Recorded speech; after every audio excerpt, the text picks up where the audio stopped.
menjaga situasi keamanan sama ketertiban masyarakat, Polres Ogan Ilir lakukan kegiatan rutin yang ditingkat ke atau KRYD.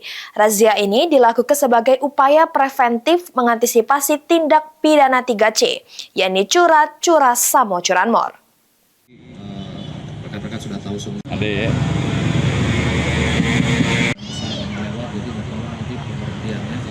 Razia malam dilakukan guna mengantisipasi kejahatan 3C, peredaran narkoba, penyalahgunaan senjata api, senjata tajam, aksi premanisme, serta berbagai bentuk gangguan kamtibmas lainnya di wilayah hukum Polres Ogan Ilir.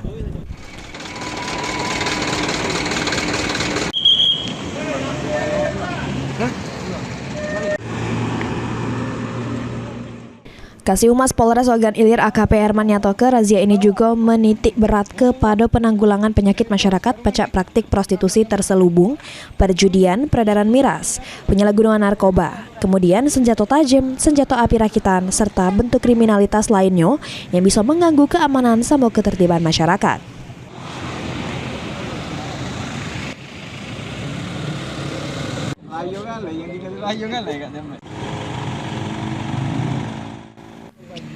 Kegiatan ini merupakan bentuk komitmen Polres Ogan Ilir juru mendukung serta ciptakan situasi yang aman, nyaman, sama kondusif. Dari hasil pelaksanaan KRYD tersebut tidak ditemukan adanya pelaku tindak pidana, peredaran narkoba, kepemilikan senjata api maupun senjata tajam. Selama kegiatan berlangsung, petugas nganjuk sebanyak 72 kali teguran serta imbauan pada masyarakat. Ahmad Ramawi, PAL TV.